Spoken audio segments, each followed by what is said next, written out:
രാജുവിന്റെ കയ്യിൽ രാജു സമ്പാദിക്കാത്ത കുറച്ച് സ്വത്തുണ്ടല്ലേ? എല്ലാരും കൂടെ അധ്വാനിച്ചൊരു മുതല് സാറിന് സ്വന്തമായിട്ട് വീഴണമെന്ന് വിചാരിച്ചാ അത് കുറച്ച് കൂടുതലല്ലേ സാറേ?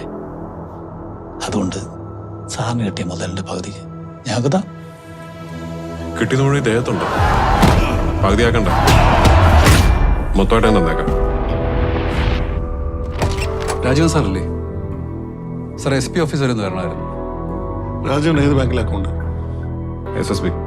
ഗൾഫിനോ? അവിടെ തന്നെ. പിന്നെ എന്തിനാ രാജീവൻ ഒന്ന് ISFC ബാങ്കിൽ പോയത്? ഈ പറഞ്ഞ രാജീവൻ ഇത് ആദ്യമായിട്ടല്ല വാർത്തകളിൽ നിറയുന്നത്. ഇതിന് മുന്നുള്ള സെക്യൂരിറ്റിനെ ലിഫ്റ്റിലിട്ട് തല്ലിയാണ്. താനിങ്ങനെ എന്നും ഓരോ പ്രശ്നങ്ങൾ ഉണ്ടായിക്കൊണ്ടു ഞങ്ങൾ പോലീസുകാർ പെട്ടുപോലോ. എന്ത് ചെയ്യാനാ സാറേ, കയ്യിലിരിപ്പ് പണ്ടേ കുറച്ച് മോശം.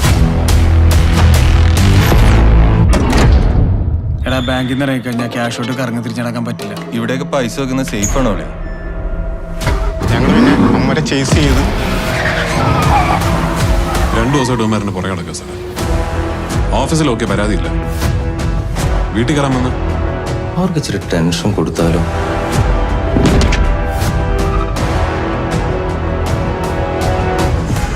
എനിക്കൊരു മിസ്റ്റേക്ക് പറ്റും, അത് ഞാൻ തന്നെ കറക്റ്റ് ചെയ്തോളാം. പക്ഷെ എങ്ങനെ കറക്റ്റ് ചെയ്യുന്ന നീ പറയുന്നേ?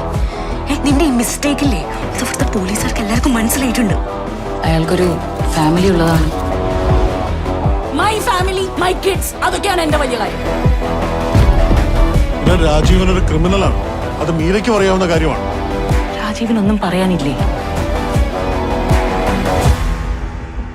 സർ, അതിനി എന്താണെങ്കിലും ഞങ്ങൾക്കൊന്നും അറിയില്ല. അയാളോട് കൂടുതൽ അബദ്ധങ്ങളൊന്നും കാണിക്കാതെ സറണ്ടർ ചെയ്യാൻ പറ. എന്നിട്ടെന്താ, പപ്പയുടെ കൂടെ അടികൂടാൻ വന്നവരായിരുന്നു. ഇപ്പൊ ജീവനോടില്ല.